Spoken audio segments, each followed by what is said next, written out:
many people come to me that want to be gender inclusive that own a business, and I use the term business loosely. Any organization that service people, so whether it's a brick and mortar business, whether it's a coaching business, whether it's a healthcare business, whether it is a private school institution or a private educational business, whatever thing like that, um, any sort of business like that, I use the term loosely.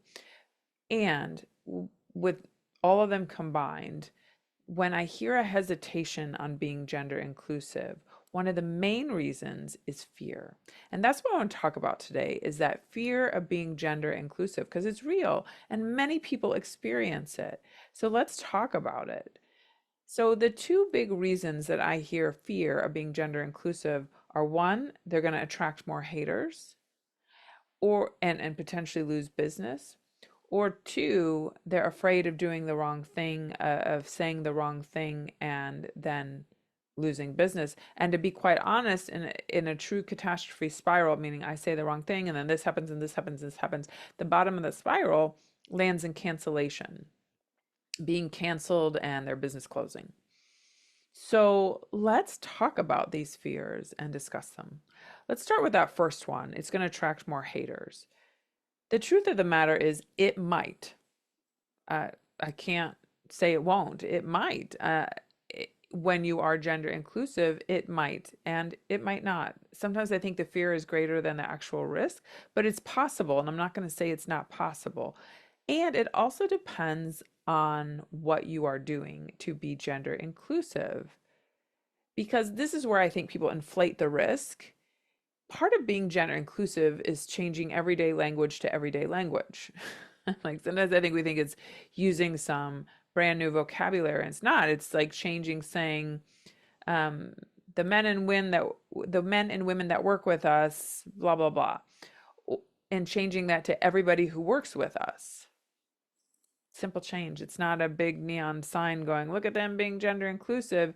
Yet for the people that it matters to, they will notice that you did not speak in the binary. I notice when people speak in the binary and when they don't. So that is one thing. And there are other ways to be gender inclusive. And I think of it like signaling, hey, you're safe here. This is a safe place for you. The literature you present, the pictures you have on the wall. Do you have a pride flags up? Do you have posters saying everybody welcome, all genders are welcome? You know, what's the bathroom situation like? What are your policies like? All of those things um, are part of being gender inclusive. And so some of those things are more evident than others. And yes, they can call upon hate. And you may lose business because of them. But here's the thing, you may lose business if you don't do them. And I think we forget to look at that other side. I can tell you when I notice a business is not gender inclusive, I notice and I think twice about whether I'm going to be part of that business. Part of it depends on what they're offering and where else I can get it and so many other things. But you will lose business to not be gender inclusive. So the bottom line comes down to you and your values as a business. What are your values? Because if you're going to lose people either way, then lose them by being in alignment with your values. If your values are to be inclusive, then be willing to lose people who are not going to appreciate and support those values. And if that's not your value, then take action based on that. But you're not going to be able to have everyone. So decide what your values are. Don't forget that you will lose people. Now, some people say, well, one thing's losing some business, and I get that I'll lose business whether I'm inclusive or not inclusive. There'll just be a different group of people I will lose business from, and I don't want to deal with the hate. I don't want to deal with the comments online. I don't want to deal with the reviews. And what I have to say to that is you get to decide how you want to handle all those comments and reviews. You can ignore them.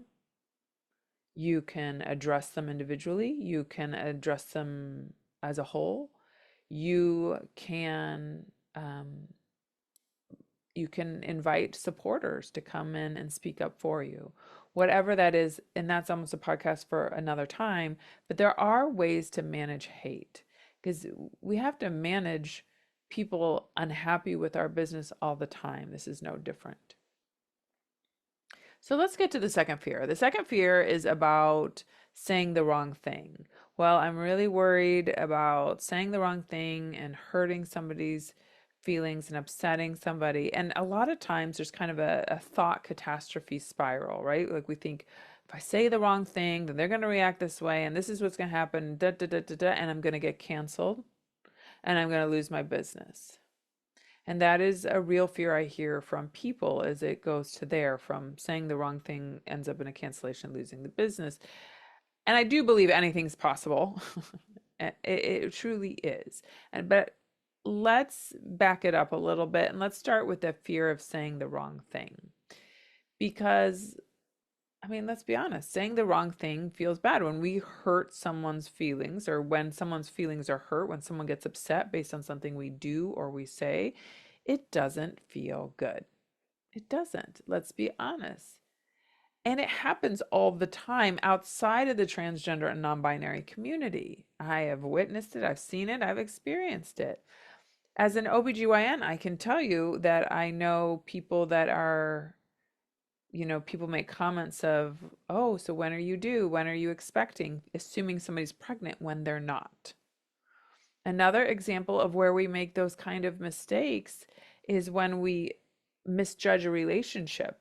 I have a friend who often is thought that her husband is her son, and people make comments based on that. And she corrects them. That's not my son, that's my husband.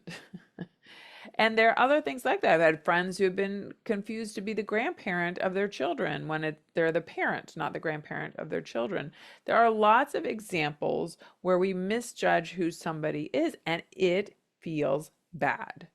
It feels bad. There is no way around it. However, in those examples, which I think we all can think of one, whether we've done it, whether we've witnessed it, whether we've heard about it, in all those examples, I do find that most people handle it differently.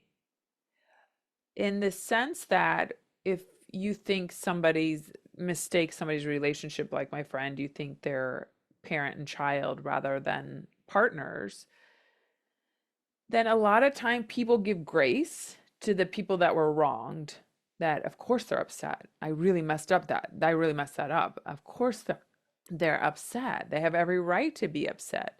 Yet so many times I hear when people misgender a person, when they think that they're a gender identity different than what they are, when they use the wrong pronouns, it's like, well, they shouldn't be upset with me. What do they expect? Like, we don't act that way in these other mistakes that are very similar. And I think it's important to look at why. Why do we handle those mistakes differently? Why do we think that there should be greater understanding from a transgender or non-binary person for being misgendered than these other things where we get someone's identity or relationship incorrect, or pregnancy status or lack thereof? Why is it different? And I think that's worth taking some time, quiet time, just to evaluate if you do handle those, if you would handle those differently, if you would feel differently in those situations. I think you feel bad either way, but how do we respond? And I think that is what is important. How do we respond? So some things I want you to think about is that if you misgender somebody, if you say the wrong, use the wrong pronouns or assume incorrectly how somebody identifies, then it's taking a breath. For the person, it's apologizing. I apologize. It's keeping the focus on them. I apologize, repeat yourself correctly, but are they okay? What can I do for you? If they need space, then give it to them. And I say this because it sounds very pretty standard and matter of fact, but what sometimes happens from feeling badly and is that we think like, well, they shouldn't get upset. And then we get defensive And then we over explain ourselves. Well, this is what happening, and this is why I did this, and why did it. And by doing that, by over explaining, or the other thing that happens is over apologizing. And it's coming from that fear, the fear that they're going to think you're a bad person. Oh, I'm so sorry. Are you okay? I'm so sorry. I can't believe I didn't mean to do this. I've never done this before. I'm so sorry. I mean, I'm a huge supporter, and I don't believe. Are you okay? The problem with over apologizing or over explaining is it puts the focus on you. It's asking for you to be made to feel better, as if you were the one wrong. So this is what I mean, but don't lose focus on the person. Are they okay? What do they need? Do they need space? Give them space. Do they just want to move forward with whatever it is? Then move forward with whatever it is. And the other part of that is it's not going to change the fact that it's going to feel bad for you if you're the one that made the mistake, but give yourself some grace. Give yourself the grace that you expect others to give to you, that I'm going to tell you they don't need to give to you, but give yourself the grace that, yeah, I made a mistake and it feels terrible. And I will continue to work on it. I will approach things differently. I will look at how I approach things. I will take time for myself. I forgive myself. And notice how you show up when you give yourself that grace. You're not asking for it from someone else. You can apologize. You can repeat yourself correctly. You can check in, see if there's anything they need, and you can move on. So that is what I think is really important, is to know how to manage those mistakes. Because even in the example, the pregnancy example is a great one, where people sometimes think, oh, when are you expecting? When are you due? And the person says, I'm not pregnant. Then a lot of times people feel bad. They apologize. They come back to themselves and they think, how am I going to handle it differently in the next time? Well, the next time I'm never going to assume anyone's pregnant again. Same thing. Where was your assumption? How did that come to be? And what could you do differently? Handle it the same way. But let's get to the end of that catastrophe spiral. Like, all of that, saying the wrong thing is very true and real. It's also possible that the person you misgender may be completely fine with it too. And not completely fine, but be understanding, be like, it's okay. And they want to move on. Like, then move on. However, in that catastrophe spiral of, I said something wrong, they're going to hate us, they're going to tell everyone, they're going to cancel, I'm going to lose my business, and all those things, the first thought I have about that is that something I often tell my kids. I often tell my kids, you're going to make mistakes. There's no way around it in life. You will make mistakes, especially when you're going after something important to you, trying new things, doing new things. You are going to make a mistake. And your mistakes don't determine who you are. What determines who you are is how you handle those mistakes. That demonstrates your character. That demonstrates your integrity. So that is why I spend so much time in my courses, in consulting with people on how to handle mistakes, because it's not the mistakes that make you who you are, it's how you handle them. But let's go there. Let's talk about the potential to be canceled, which I do find less and less occurrence, but it's always possible. The first thing I have to say is we can't control other people. I can't give you some great recipe that will make nobody talk badly about you ever, and nobody, take any sort of action against what you do and don't do. The only thing you can do is manage yourself. And this is where it's really important to stick to your values, to understand what they are, and stay in alignment. Check in with yourself, give yourself compassion, look at how you can grow from it, look at what you can do differently. Because when you stay in alignment with yourself, then no matter what happens, what everyone does, knowing your values, acting from your values will, I truly believe, most of the time, will allow you to get through it. Because people see that genuineness, people see the truth to yourself. And so if it means owning your mistake, then own your mistake. Whatever it means, whether it's speaking of your values, whether it's validating how somebody else feels, do that and you stay in alignment with yourself, I truly believe you're not likely to be canceled. You may hit a bump in the road, but the recovery goes so much better when you stay in alignment with yourself and your values. Because the alternative is to act from fear. What do I need to do? What is expected of me? What do they want from me? How do I stop this? Like all of that is trying to get in the mind of others, which we can't control, to figure out what do I need to do to stop this. When I really think what needs to be part of that conversation is, who are you? What are your values? And taking action from there. So, what I want to end with in all of this, it's your decision to be gender inclusive.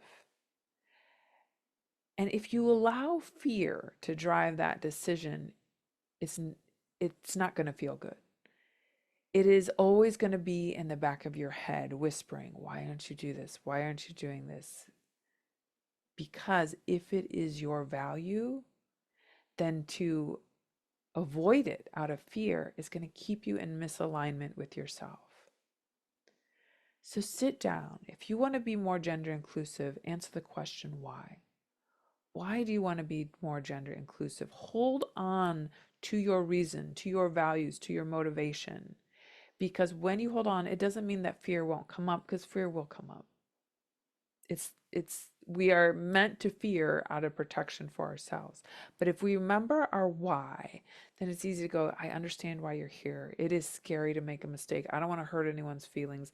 I don't want to deal with hatred or nastiness. And I'm going to do it anyway, because this is my value, because this is important to me, because I want everyone that I serve to feel welcome. And so allow that feeling, that determination, that alignment with your values to lead you and guide you through what you want to do. Being in alignment will not steer you wrong. Have a great week.